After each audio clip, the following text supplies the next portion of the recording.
Hi everyone, my name is James Feeney. Welcome to or back to my channel. Today I'm here to basically just gush over to Kickstarter decks, show them off a little bit, and for anybody interested out there who might want either of these decks or who just likes looking at pretty things and decks and getting excited as well by anybody else who, has a deck that they want to talk about. This is a video for you, so maybe just relax, have a nice snack or drink, and come along for the ride.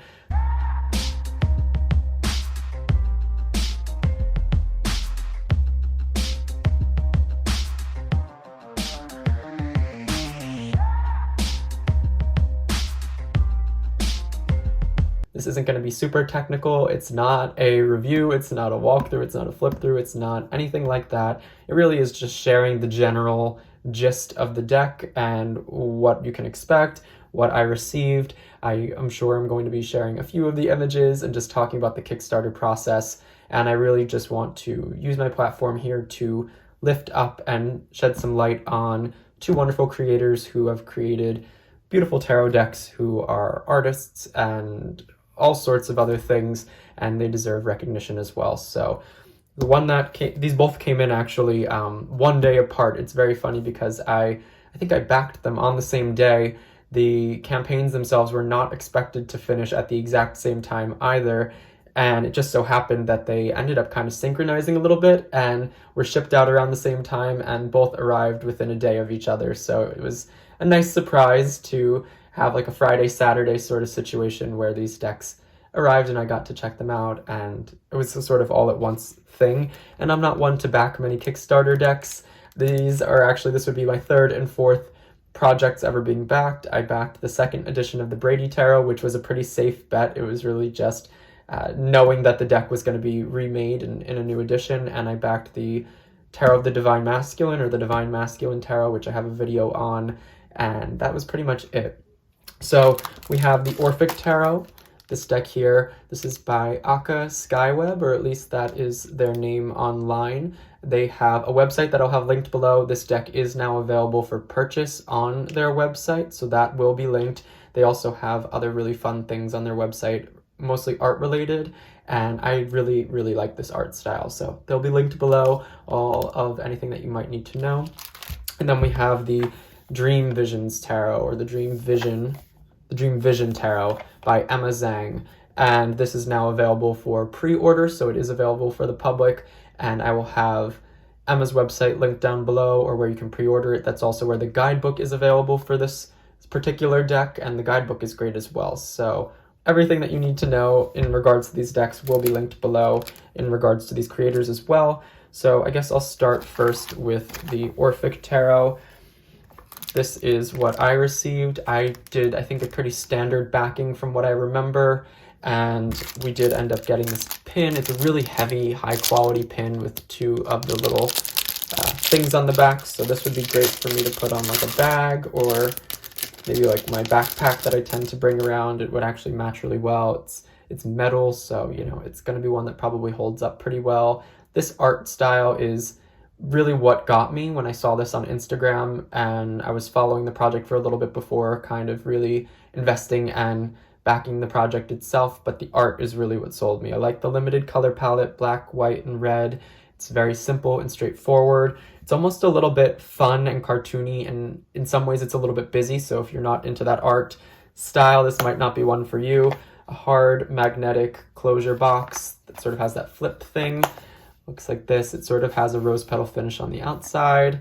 I know people do care about these details, so I figure I'll go through them. It's very high quality, so it looks like on all the different sides.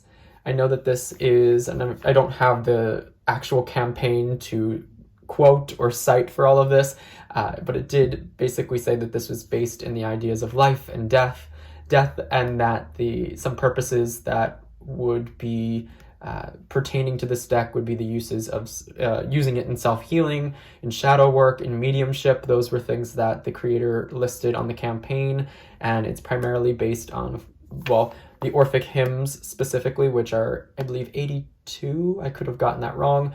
Just short stories. Orpheus is, of course, a character that shows up time and time again in here. The creator said that the Major Arcana was primarily based on a Marseille style, which I thought was interesting. Not sure I quite see that as much, but I can, you know, of course, if that's what they used as their inspiration, that's what they used, and that the minors were more rooted in the Rider-Waite.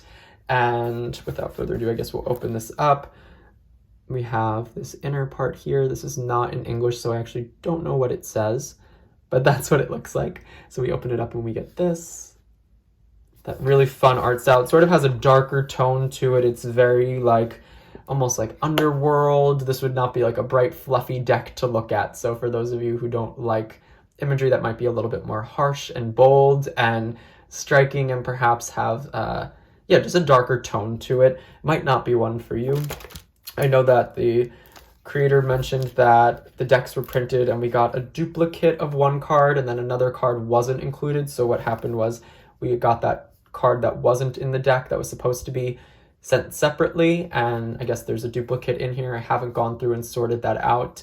I actually haven't gotten to work with this deck very much at all yet. I've found that it's a little bit more confusing in practice and in person than I anticipated. I liked seeing the artwork, and that's really what hooked me, but all of the images laid out, it can become a little confusing for me. There's sort of the sameness, and I'm not necessarily sure that I look at any of these images and immediately understand what card it's supposed to be in a tarot sense. It's a 78 card deck with the standard structuring you might imagine, but here's the edges. It's sort of black with this pearlescent iridescent shift that is kind of rainbow, but when it's like kind of head on, it's black and it has a metallic sheen to it. I believe it's about 350 GSM if I'm not mistaken. It listed it, but it listed it differently, or the measurements differently. It's a matte cardstock as well, so it has that sort of slidey, nice finish to it that I know a lot of people look for and appreciate. All of the backs look like this, so you know, the idea of the Orphic egg and the serpent or the snake here. We have the wheel of the zodiac and the fixed signs at the corners, which I think is really, you know, fitting. There is this sort of esoteric, occult feeling to this deck, and in some ways it reminds me of, not in its actual, you know, artistic rendering, not in the vision and all of that, but just I guess I can't help but think of the Mythic Tarot, which of course goes through similar mythology, has that sort of basis, and the cards are depicting similar stories. Some of the stories are going to overlap in that capacity, and I know many people love the Mythic Tarot and attribute it to, you know, their learning process as tarot readers, and that guidebook is revered in all sorts of ways for taking those stories and making the understanding of the story in conjunction with a card meaning very user-friendly, very beginner-friendly. Honestly, the Mythic Tarot was not one that ever appealed to me as far as the art style goes. I have gotten a vintage version, so I know that a lot of people don't like the new Mythic Tarot. I've gotten one of the vintage Mythic Tarot and the guidebook, and it just wasn't one that I could ever really get into. I'm sure if it was one of my more formative decks, I would have a nostalgic sort of attachment to it, but that wasn't the case for me. So this one is actually a lot more up my alley in terms of art. So here's just a few of the images. I believe that the deck is in order, but you can see it's kind of hard to tell what is what, if you know what I'm talking about. I mean, we get the little alchemical symbol up here for air, very fitting in terms of the Fool. There is the guidebook, which is of course a help, which we'll look at in just a second, but not all of these naturally fit for me mentally, and it's not like the titles are super bold and clear in telling me exactly what the card is supposed to be in a tarot sense, and also who's supposed to be depicted, although some of them I can, you know, ascertain on my own. But putting a few of them alongside each other, to me, I'm not necessarily seeing like very separate looking and different looking images, so it would be a little bit of a challenge and stretch for me to try to, you know, make a cohesive reading out of it. It's definitely one I think that needs to grow on me. And this is no critique or bashing of this deck. Of course, I'm a person with opinions, and these are just my opinions. I do actually really enjoy it, but I'm not really sure how I'm going to end up working with it. This is not one I can imagine working with clients, using with clients, and it's one that I think I would take a long time just getting situated with and finding a way to read in a more fluid, easy manner. It's not one that I think I can just pick up and use right away.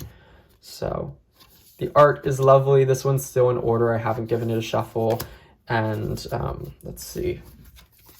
In the minors, you do get a little indication. At first, I didn't see this. You do get an indication as to the suit, and you will get the number. So I guess we have the little Roman numeral there. So 5 of cups. But at first, that was kind of eluding me, and I was like, what's going on? How do I tell if any of these are what they are, or what any of this is? It can be a little bit confusing. Some of them, that I guess is the wand symbol over here, and this would be, maybe it's a court card. See, I'm still like unsure. So it's a little bit difficult for me to see who is who, but I do recognize some of the characters just in regards to the scenes that are depicted. It's a beautiful deck. Here we'll have a little peek at the guidebook for that sake. This is what it looks like. It's nice and bound, and the print, I will say, is small, but you get a little nice bit for each one. It seems like the majors are getting about a page each. So, you know, this page is death, and what comes before all that? We have a little introduction. The Orphic Tarot deck revolves around the theme of life, death, rebirth, with recurrent references to the myth of Orpheus, the symbolic descent into the underworld, and his return to the land of the living. It's particularly indicated for shadow working, self-healing, and medium channeling. The main source of inspiration and information for the development of the Orphic Tarot were the Orphic hymns, a collection of 87, so there you go, 87 short religious poems composed in either the late Hellenistic 3rd or 2nd BC or earlier Roman 1st or 2nd AD era. They are based on the beliefs of Orphism, a mystery cult or religious philosophy which claimed the descent from the teachings of the mythical poet and mystic Orpheus. Every card of the deck features a deity, a nymph, a titan, a titaness, or a demigod who are evoked in the Orphic hymns, with a view matching their energies with those of the tarot cards and creating strong correspondences. So there we go. We get a nice explanation there. We get some thanks to some of the, I think, backers on the inside. Or no, we got a translator. So yes, there's a lot of, has a good deal of stuff going on in here. I guess we'll maybe look at the Fool so you can understand the structuring of this guidebook, and I can understand it a little bit. So we have Phanes or Phanes. I'm not gonna get these pronunciations correct. Wait, that would be the Magician. I think Pan is the Fool. Yes. Okay. Oh, we have 2 Fool cards. Is that it? Maybe that's where I got confused. I think we did get alternate cards. Yeah, that should be okay. So we'll look at the Pan Fool card. I guess these are, you have multiple options for some of them. So Pan is the wild. Here we go. Pan is the wild, uninhibited god of shepherds, flocks, fertility, and primal sexual desire. He has the bottom half of a goat and horns protruding from the top of his head. As a companion to Dionysus, Pan spent his time drinking wine, dancing, and pursuing nymphs. He is often seen in art as playing the panpipes. Panpipes, an instrument associated with the transmission of oral knowledge. The Orphic hymns exalt Pan as a universal being. His name, meaning all or everything, symbolizes his Orphic relationship with the universal elements earth, wind, water, air, and fire. Pan's name inspired the words pantheon and panic, deriving from the Greek word panikos. This word comes from the feeling of irrational fear he was fabled to instill in people. So the hymn to Pan, which is in small print, so I'll do my best to read that for you all. I call strong Pan the substance of the whole, ethereal, marine, earthly, general soul. Immortal fire, for all the world is thine, and all are parts of thee, O power divine. Then we get an upright and reversed meaning. Upright, the melodic tune in your heart entices you to begin something new. You're at the starting line of a long endeavor. Embrace it with enthusiasm. You are the energy that animates your own endeavor. Reversed. Fear may keep you from believing that you can handle this new journey. Find a way to harness your anxious energy so your heart song isn't trapped inside you as unrealized potential. So that's really nice. We get a pretty straightforward thing. I like that we get a little hymn to go along with each of these characters or stories or deities, titans, titanesses, nymphs, gods, goddesses, demigods, etc. And let's look at the minors. It seems like we do still get about a page. Yeah, we get a page for each of the minors as well, which I guess makes sense because I wouldn't say that the story is any less important of a character or a hero or a god or goddess in the minors. So I guess that is pretty cool. There's a similar importance on all of these. But I guess that is just the general gist.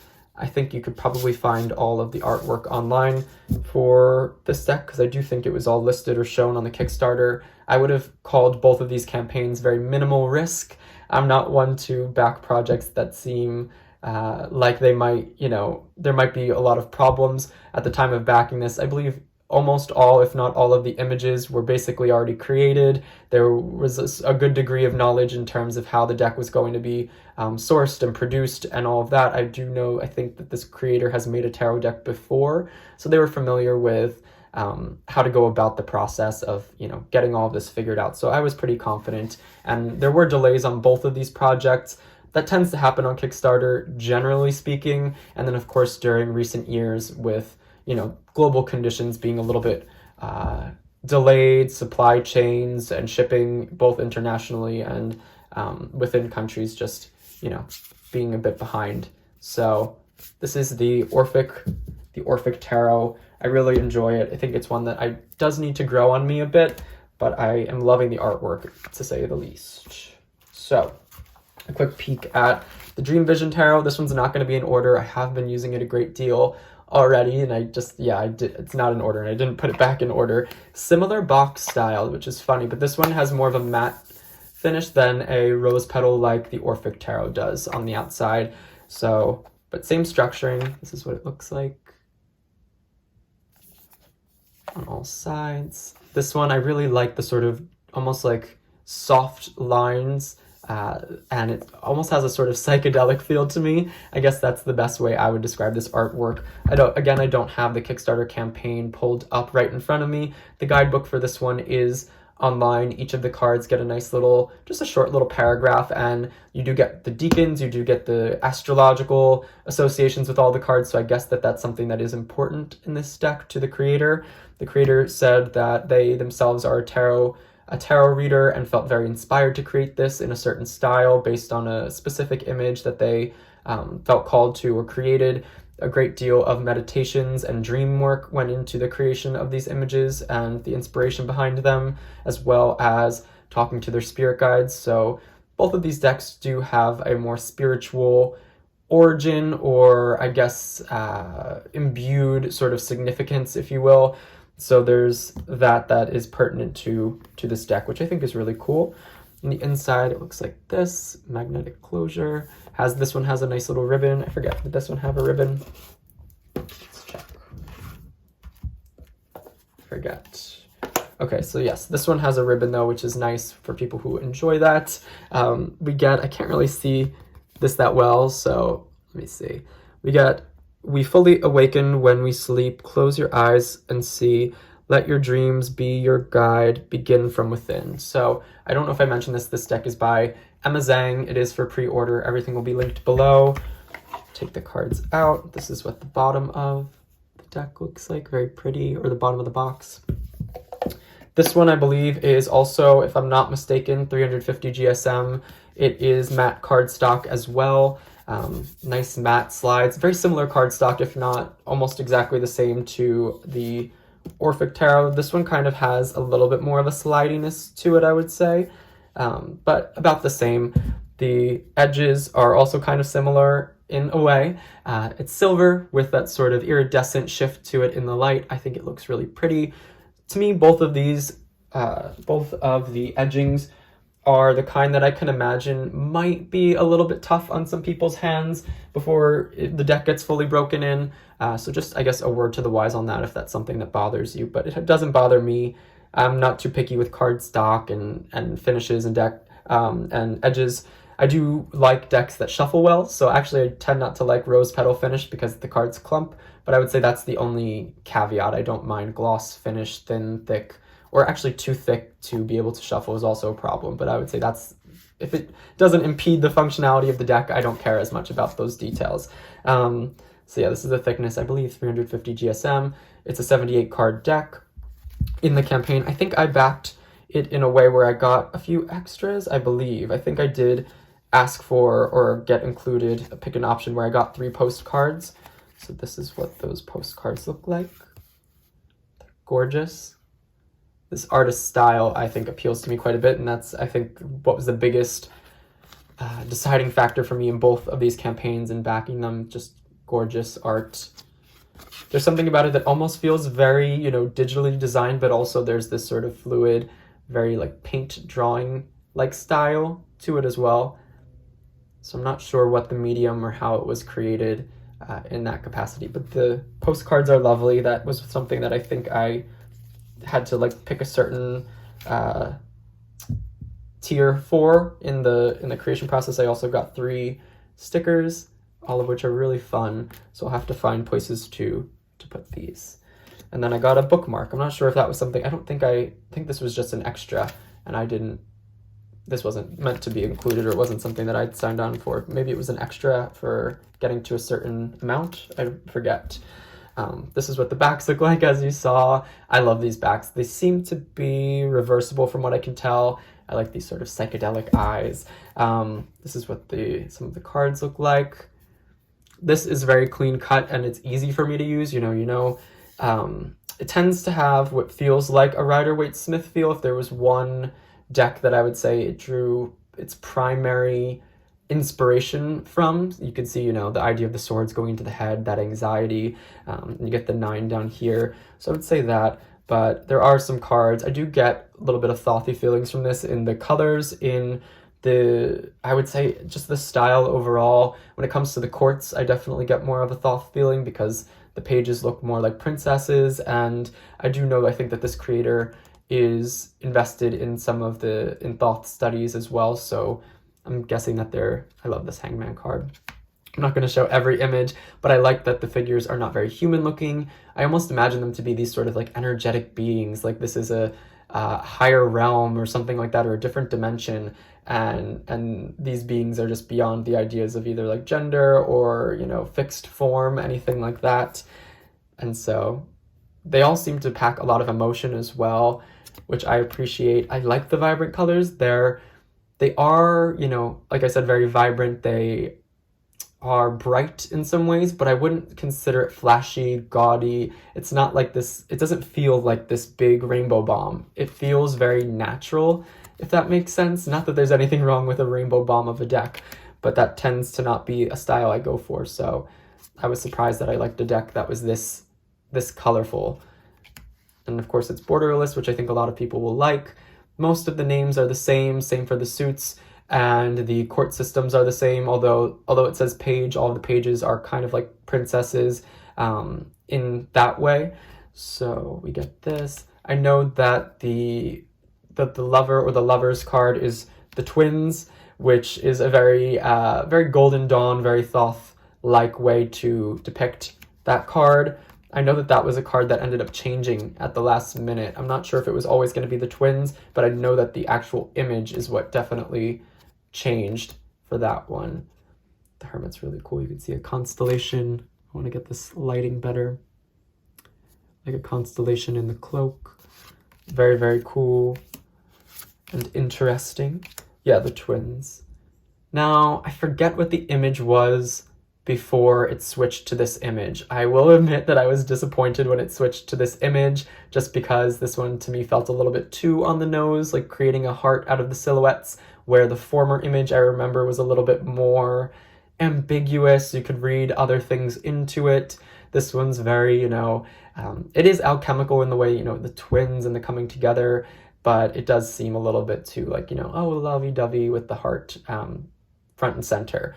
But, to each their own. This is the artist's creation. This is something that they felt very inspired to create from meditations, from dreams, from contact with their spirit guides. So I guess there's an element to this that one might consider to be channeled. I would have to look at the campaign and the write-up again. But as you're seeing, it's a stunning deck. Just to get through some of these.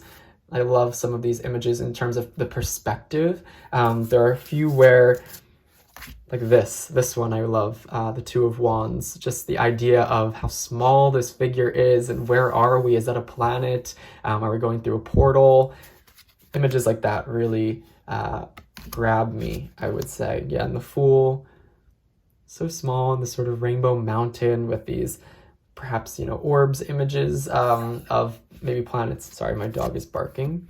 But let's see, there's another card that, oh, the Moon. I love how with the Moon, the entire image is purposely sort of blurred. So you can see it says the Moon, but it's all blurry, blurry, blurry. And the only thing that's sort of stark, even the number up here, 18, is blurred, but the Moon itself is crisp and stark and has that very definitive line work, whereas the rest is purposefully blurred. So I thought that was a fun way to go about it. Just so you can get an idea of a few more of these images, which are, I just cannot get over this artwork. And so some have more of a pip style, other, like this one has more of a pip style, others are more scenic in their depictions. This is another one. I just love this perspective, same as the Two of Wands with this Six of Swords. Of course, a little bit more Rider-Waite-Smith derived in what we're seeing, but the idea of this hand, is this small? Is the hand massive? Is what kind of perspective and like what's the ratio going on here, and what do we have happening? These images like these are really what I am sold on. So just a few more, see some more pip-like cards. I tend to find that the Wands had what felt like the most pippish look and styling to them. You're seeing a lot of the Wands cards, as I'm saying some of the cards look like pip cards. But yes, that about sums up this deck. I hope that the peek that you got at both of these decks, anybody out there, was fun, interesting, that you enjoyed it. If you were curious about any of these decks, or if watching this made you curious, of course, everything will be linked down below for your perusing and your pleasure. I hope you are all well. Like and subscribe if this was fun or interesting, and until next time, bye.